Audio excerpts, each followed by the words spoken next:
All right, so I'm starting the reassemble of the 83 Mustang.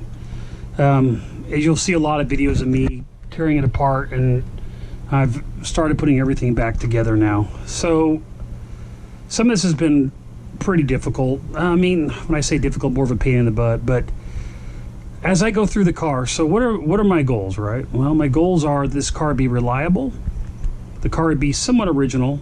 To me, reliability always is more important than originality. And to put it back to really what the car was intended to be. So I've ordered a lot of parts, and as I've taken the car apart, I started noticing, like, these are the bushings here for the sway bar. Look at that, they're literally crumbling apart here.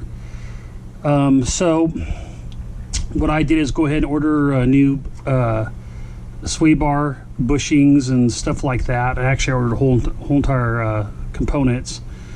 I went ahead because the original starter was still in this car. I'm going to replace the starter. A lot of people might think, oh, that's a waste of money, but $80, and the car is almost, what, 37 years old. The starter might as well be replaced.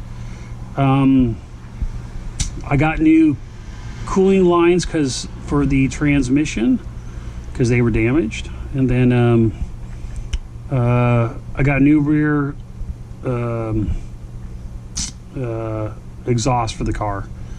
So one of the reasons why I started the car, disassembled it, is to see problems like this. You know, you sort of start finding all these little problems. So, you know, oh, that's so bad it just fell apart in my hands.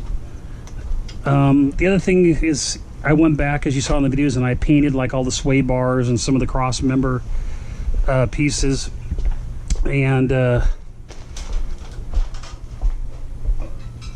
car originally had two tailpipes exhaust, which I cut off. It was one welded piece. It had cherry bombs, as you'll see in the video. So what I didn't want, and not only that, they weren't even correct, like to an X pipe or anything like that. Someone just welded at one time a Y in there, but the original exhaust was welded. And so I actually went out from Carid and I bought the replacement exhaust. It was actually inexpensive, only like $100 for all this. This is all to OEM spec, and that's all I care about. So it'll be like the original exhaust, and that came on this car. Again, I'm not interested in a loud exhaust. So this is a turbo exhaust, and a turbo exhaust would originally came on the car. There is no reason to really, you know, make a 3.8 GLX, which was a luxury line of Mustang, a rough sounding car. I mean, there's just no reason to. The V6 is just not the car you want to make loud.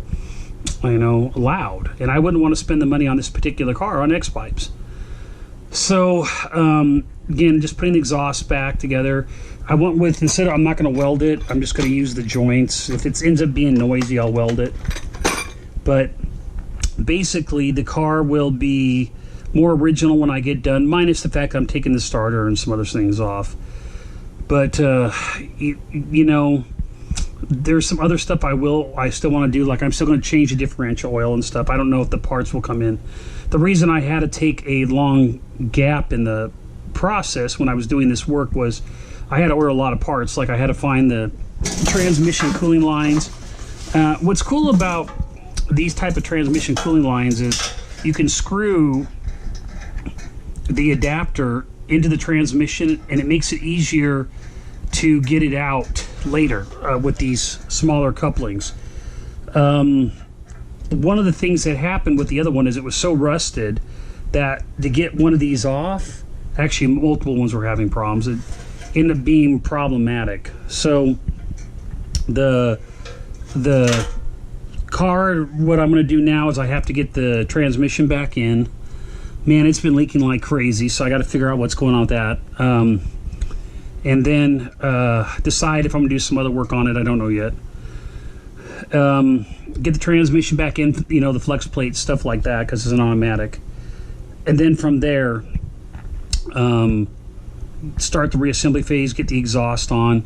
This part is still quite a few hours to get it. Getting the transmission in it's either really easy or not. I'm hoping that this one will be easier than my other car because there's a lot of space to line it up compared to the truck.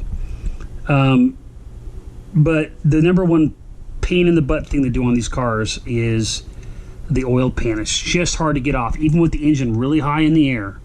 It is an absolute pain to get the oil pan off these cars. So rear main seal's been done. Pan gasket's been done. Oil pan gaskets for these cars suck. And then transmission's already got a new gasket on it. Oh, the oil's coming out so is it the oil's dropping in the transmission. I can see right there it's going out the dipstick tube. You know, I've already cleaned up all the parts in the car, the intermediate plates and the covers and stuff like that, the